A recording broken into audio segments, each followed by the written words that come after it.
It's my pleasure to introduce to you, first of all, Sylvia Nolan, who's a resident costume designer at the Met. Okay. Victor Caligari, who was a chief makeup artist at the Met, now retired, and Ira Lieberman, who played in the Met, played violin in the Met Orchestra for 35 years. So welcome today. In the costume department, what are the biggest challenges you face? Well, this is a production that has, I did a little counting a couple nights ago, 341 costumes. So there's not too much to say. But we deal with it as total picture, the whole production, and then we deal with every one of the costumes individually, one by one. This particular production was designed by Patricia Ziprot in 1977, and she was very suited to the project in that she was a designer who had a great range. In fact, she designed a Tannhäuser for us, and she subsequently also designed a charming Barbieri, which the Met audiences enjoyed for many seasons, which gives you an example of the range. But even within Tannhäuser itself, we see her range, because there are realistic elements, because the director chose to observe the actual time period as designated by Wagner, and they chose to do a, quote, historical production.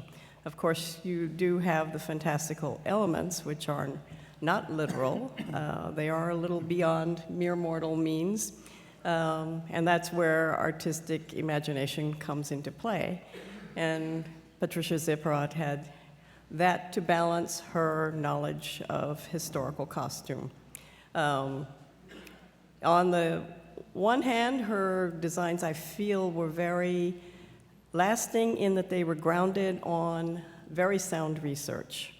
There was a time when, in the mid-20th century, I would say, that costume design could be merely cut and constructed as the fashion of the day with some superficial details to suggest a period. Say a ruffle on the arm, a little, drape across the shoulders, which I wouldn't say that beautiful costumes were not made in this way. They were. However, for Met purposes, when you start to bring something back and plan to use a strong production over a period of years, this can be dangerous in that it can look dated. What Patricia Ziprot did was clearly start with absolutely accurate research about the period of medieval fashion. So as you look at the costumes, you will see actual cut and fashion of the medieval period. What that does for us, or has done for us over the period of the revivals, is that it's given the production a rather classical and timeless look. So it was not grounded only in 1977. The fashions can adapt, and they are very graceful clothes to subsequent casts and subsequent decades. And in fact, we've gone 20, 30, we're on to 37 years. And in fact, some of the original costumes actually sang this season. And, and they will sing again next week, which is pretty remarkable. I think that is because they were very thoroughly grounded in actual research of the period, and that gives them a realistic, a kind of pure cut. Where she did her research, I don't know for sure, but most sources, it looks to me, illuminated manuscripts and sculpture are the best source for medieval fashion. There is a kind of exquisite irony in that for medieval fashion, these flowing and draping and soft garments are actually best studied and best depicted in solid stone sculpture. Right.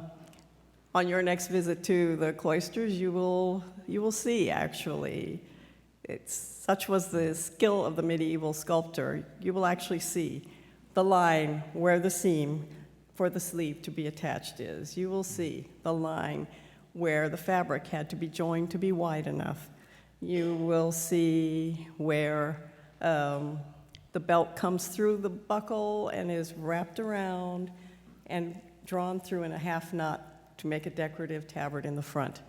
And I think looking at the clothes, studying the clothes as they've come back in revivals, that Patricia Zipprott did this same research.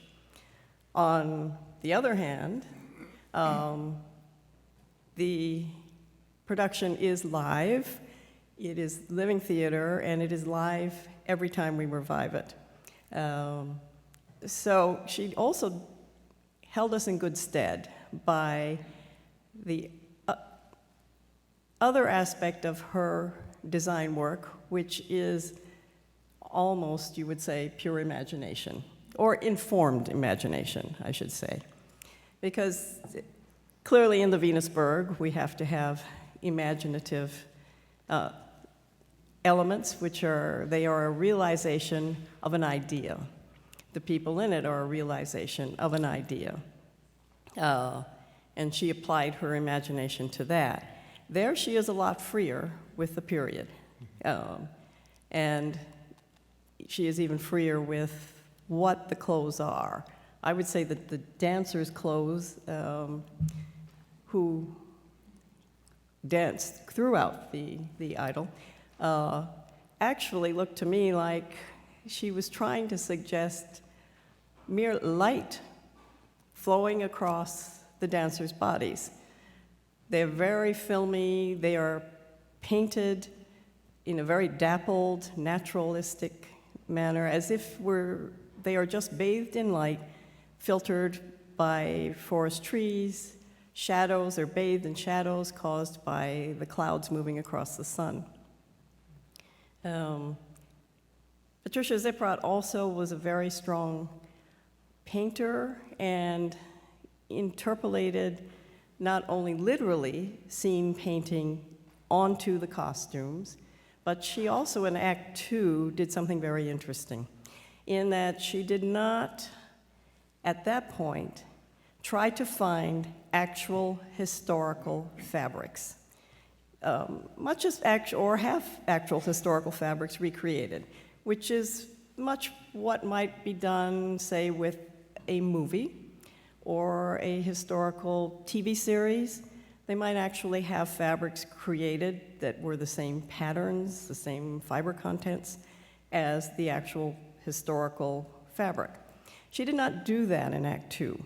In Act 2, she used fabrics of the day, but she used them almost as if she were painting with them.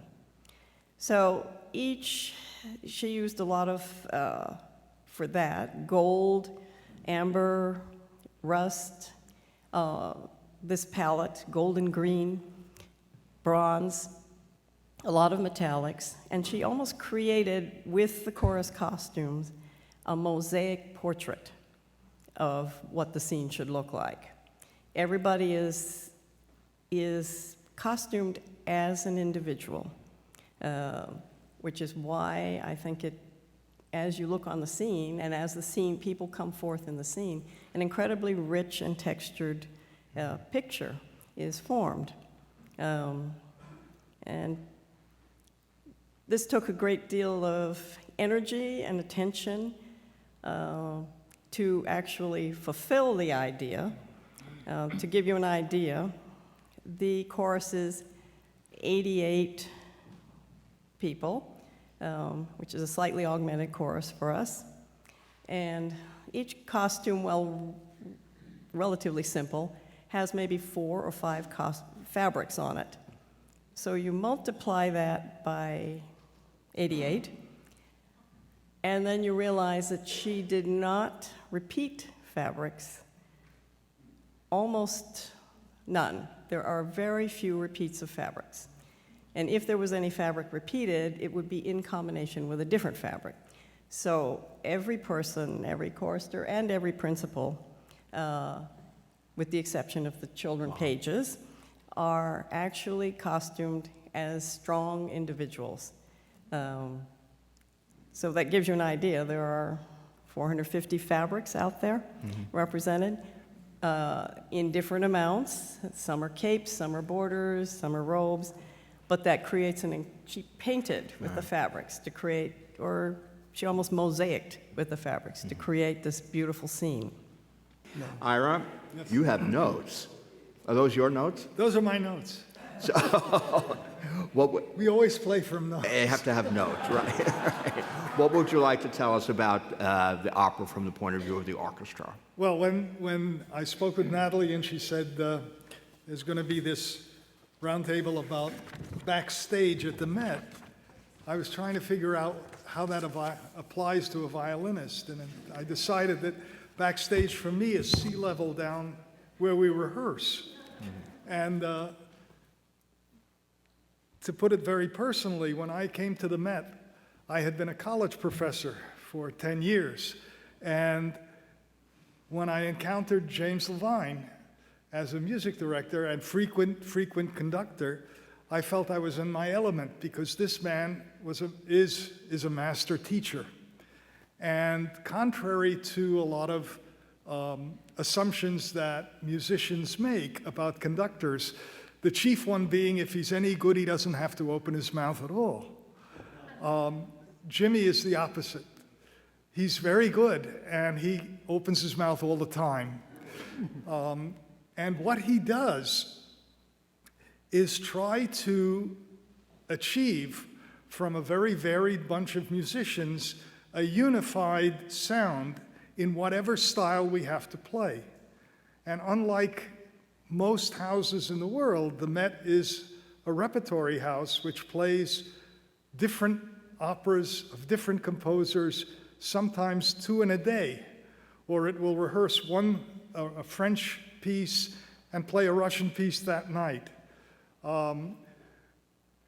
When I've spoken with conductors, they've said that they admire the Met because the orchestra can play in whatever style it is playing, and it's right. A German will say, gee, you play German music very well. And so will a Frenchman, and so will a Russian. And I've spoken to all of them.